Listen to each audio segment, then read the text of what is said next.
Camera camera नमस्कार नमस्कार, माझे नाव विष्णू चव्हाण आहे.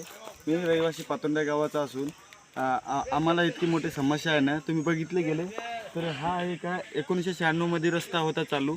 28 वर्ष झाले, आतापर्यंत ग्रामपंचायतमध्ये हा कोणताही काम केलेलं नाही आहे. आम्ही प्रत्येक वेळेस जाऊन त्यांना तक्रार पण केलेली आहे. ते लोकांनी आम्हाला असं सांगितलेलं की रस्ता करू. आता किती वर्ष करू हे काय कोणाला पण सांगत नाही आहे. आता मला सांगायचे, आता इकडे जर बघितले गेले आता तुम्ही समोर बघितले गेले, काही लोकांनी एका ग्रामपंचायतीच्या रस्त्याच्या ठिकाणी काही बाथरूम बांधले होतं, काही लोकांनी अतिक्रम करून एका घरे बांधलेले होतं,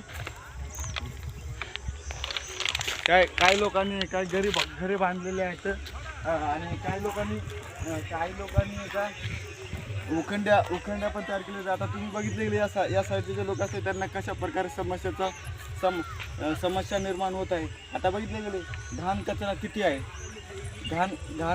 इथे घाणीचा एक साम्राज्यच आहे असं वाटते. आणि दुसरी गोष्ट, पावसाळा आला की या ठिकाणी जे लोक आहेत या लोकांना का गुडघ्यापर्यंत जाण्यासाठी म्हणजे संघर्ष करावा लागतो. या ठिकाणचे लोकांकडे का कोणी लक्ष देत नाही, ग्रामपंचायतमध्ये देत नाही. ग्रामसेवक, तलाठी, सरपंच आणि आपले तहसीलदार आणि आपले जो गट विकास अधिकारी, कलेक्टर यांचं कर्तव्य आहे या ठिकाणी काय चालू आहे काय नाही हे पण बघण्यासाठी येत नाही आहे. तर माझी अशी विनंती आहे की हा जो रस्ता आहे बघितले गेले, हा लवकरात लवकर हा रस्ता बनवण्यात यावा. आणि तसेच आता या साईडचे बघितले गेले की इथे जाण्यासाठी रस्ता नाही आहे. आता असे जर झाले तर लोकांची समस्या कशी सुटणार आणि कोण करणार काम? तर आम्हाला तुम्ही एकच सांगावं की यांचं समाधान आम्हाला कसं मिळणार, या समस्याचं निवारण कसे मिळेल.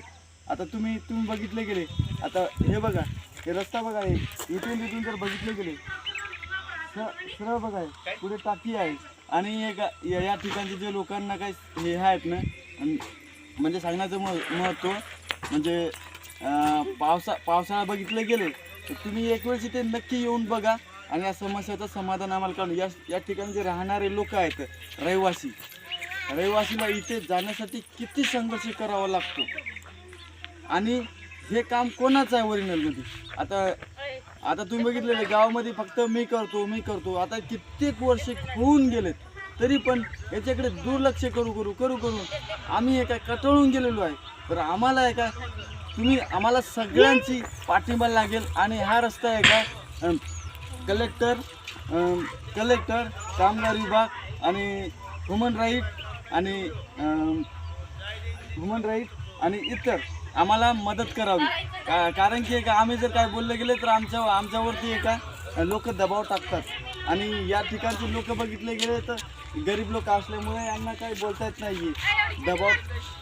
दबाव टाकून लोकांना तोंड दाबले जातात आणि लोकांना जाण्यासाठी भांडण वगैरे करतात, पण तिथे कोणी येत नाही या ठिकाणी. आणि लोकांवर केस 2-2, 3-3 वेळेस करून टाकतात, पण कोणी रस्त्यासाठी कोणी लढत नाही. तर माझी एकच विनंती आहे तुम्हाला की हा रस्त्यासाठी आम्हाला लवकरात लवकर करून द्यावी ही आमची काळजीपूर्वक विनंती आहे.